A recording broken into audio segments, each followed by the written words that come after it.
Yo, what up, LDBC? All right, let's talk about this Andre Ward versus Sergey Kovalev situation here. Plus, I'm going to talk about the hatred for Andre Ward.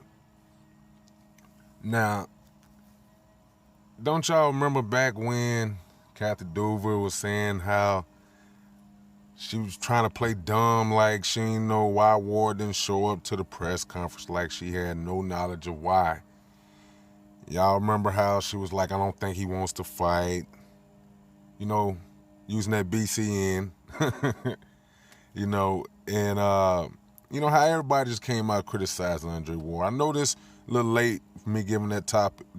Excuse me, I know it's a little late for me to discuss the topic, but I still want to put my 2 cents in on it. And come to, find out she was full of that shit as usual. And all the criticism that came this man's way, how they just talk bad about this man, then the fight gets made. All of a sudden, Sergey Kovalev ain't shit. He ain't beat nobody but a 50-year-old Bernard Hopkins all of a sudden. See how that shit works with the black fighter? See how that shit works? Don't that sound familiar? If it don't sound familiar, I'm gonna put it back on your brain how it does sound familiar. Remember, they were saying that same shit about Floyd Mayweather. He'll never fight Manny Pacquiao. Then the fight gets made. He waited to Manny get old, because that's the thing that these racist people do. They criticize the black fighter. They say we won't do this, we won't do that because we're cowards. Then when we do what they say we won't do, they already start the machine of discrediting, because they already know the outcome, because they know who's the superior fighter. And I'm going to tell you now, this is not going to be a close fight. It's just not. And I'm willing to put the money on it. Like Blood say, let's do a PayPal bet. I got a PayPal, let's do it. It's not going to be competitive. It's going to dominate them. It's going to be Carl Froch all over again. I promise you that. And I'm going to break it down. Reason being is Sergey Kovalev has no inside game whatsoever. He's clueless there. He's clueless. He doesn't know what to do. He doesn't know how to behave in there. He's uncomfortable there. Sergey Kovalev is a mid-range to long-range fighter. He's not good on the inside. I challenge anybody to show me a fight or call out the fight that Sergey did any work on the inside. I mean, any work. If he even just threw a punch on the inside, I mean, find it. Tell me. I'll go check it out. That fight doesn't exist. He's going to try to hold and grab when Ward gets there. But it's a thing called resisting the hold, and it's a thing that Ward does on the inside that people are not noticing, which keeps him free and his arms free to work and not be held.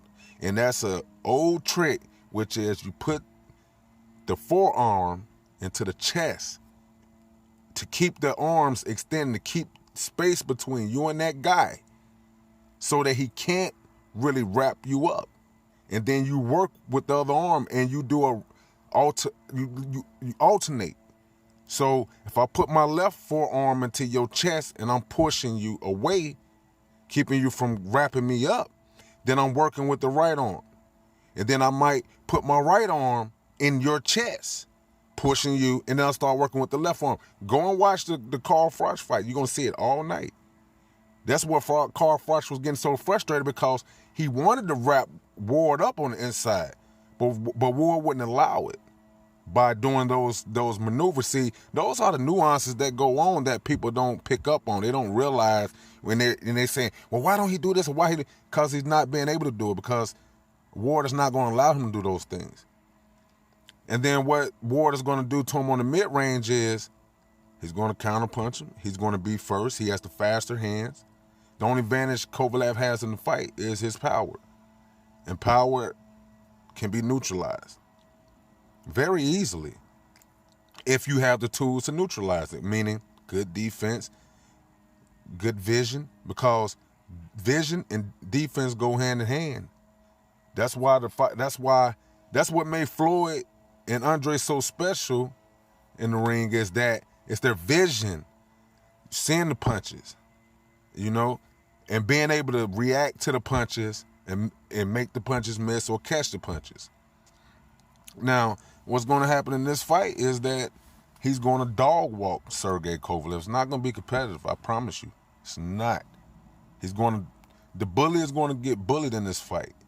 And Sergey, he's more concerned about this fight than Andre Ward is. When have you ever heard Sergey talk this passively and this complimentary to a fighter? Most times he talked that shit. Look how he talked that shit to Adonis Stevenson. But when you hear him talk about Andre Ward, you hear nothing but respect coming from that man. Because he, as a fighter, know what's up. He know what's up. Just like you fans who hate Andre Ward know what's up. That's why you already trying to discredit the victory before it even happens. Y'all already trying to discredit the victory. When y'all need to understand this, man, you dealing with a special fighter, man. This guy has not lost since he was 12 years old. I'm a professional boxer who had a deep amateur career, so I know how hard it is for you to not have lost since you was 12 years old. Because, see, in the amateurs, you can't duck nobody. Do you understand me? You can't say, oh, I don't want to fight this guy, I want to fight that guy over there. It don't work that way in the amateurs. The best fight the best, baby. The best fight the best in the amateurs. All the time. If you make it to the nationals, you fighting the best in the country. When you go to the duels, when you fighting in the USA versus Germany, USA versus this country or that country, you're fighting the best from those countries. And for a man can be able to say, hey, I ain't lost a fight since I was 12 years old. It's a hell of a fighter. And you can't do nothing but respect that. And it's crazy that a guy who has accomplished what he has accomplished and being the man that he is in and outside the ring, all he get is hate. So it proves that it's nothing to do with boxing. Because, see, y'all used to be able to use the excuse with Floyd greatness and why y'all criticize him. Y'all used to be able to use the excuse of, oh, he's arrogant, he's cocky, he's always flashing his money, he's a show-off, he's this, he's that. Y'all used to be able to do those things.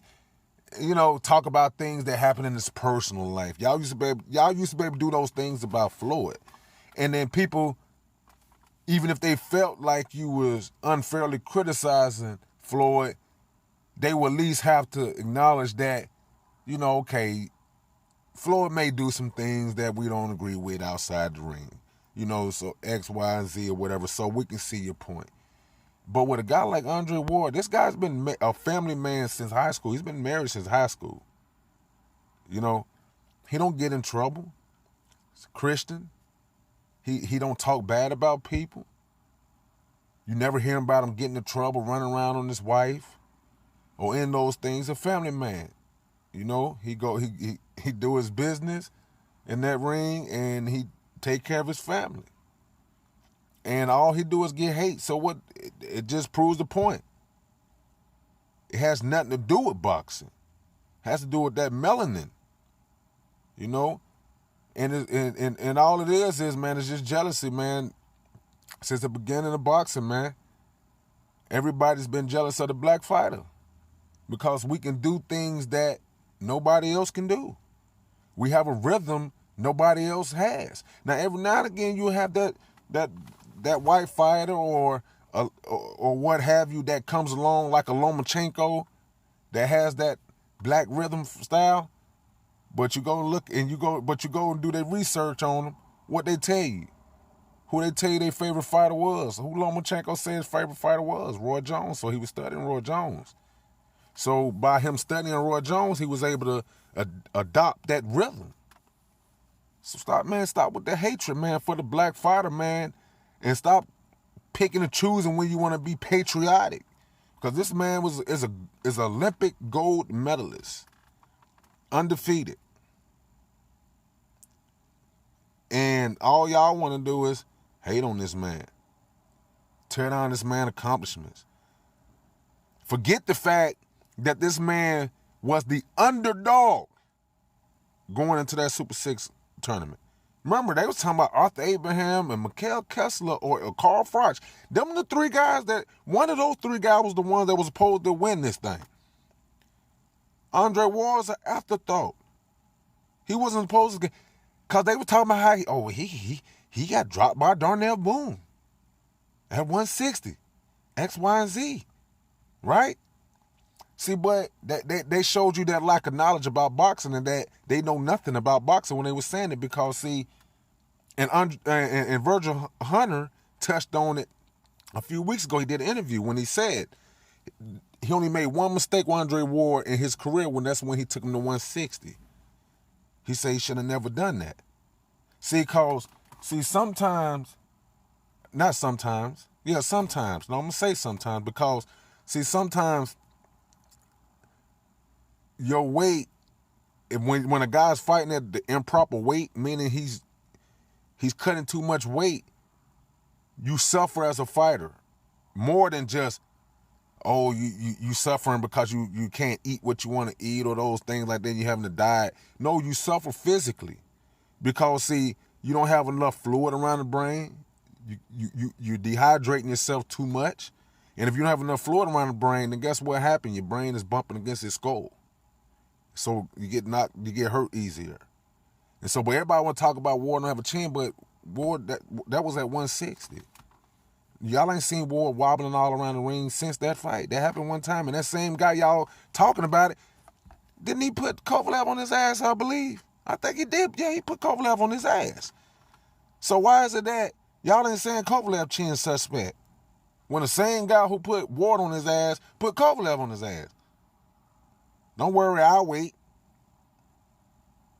Yeah, that's what I thought. Anyway, recognize greatness, man. When you see it, recognize it. Because fighters, and I'm a fighter myself, and I never hate on another fighter, man. Black, white, or whatever he is. I never hate on him. You know what I'm saying? But you got to recognize greatness when you see it, man, and appreciate it when you see it, because fighters like Andre Ward and Floyd Mayweather, they don't come around often when you see those fighters.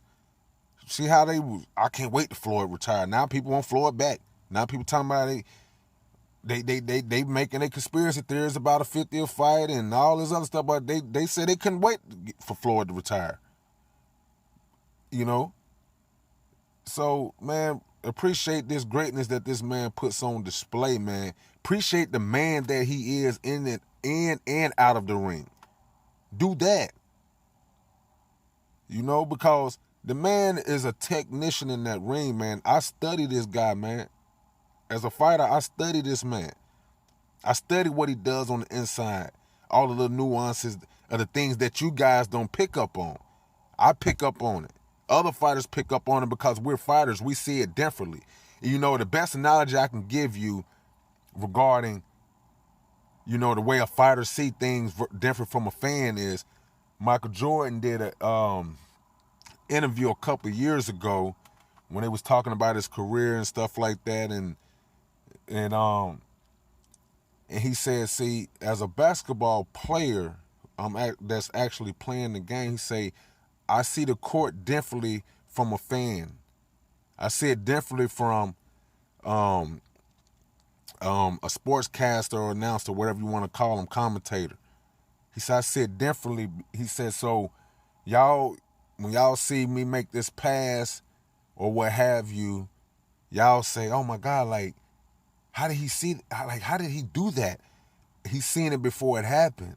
And that's what he said. I see things before it actually happens because I'm setting it up to happen. You know what I'm saying? He's saying that I see it before it happens. And that's the same thing as a fighter. You know what I'm saying? We see things that you guys don't see. Some of you guys do see it, but we see things that you guys don't see. And we pick up on things of why things happen. Like, for instance, they say how he can't punch But ask yourself this. If he can't punch at all, why these guys are not just coming to take his head off? Because he has what you call respectable power. And let me tell you one thing else too. All it takes is 2 pounds of pressure to knock out a man. That's all it takes. People don't realize that, but that's all it takes is 2 pounds of pressure. So with that being said, that means any grown man can knock out another grown man. So stop with the nonsense, man. Anybody want to take this bet on the Kovalev fight, since she's so confident, like Thundercrack? You know what I mean? Holla at me. I'm ready. This there is I Am King Urban, and I'm out.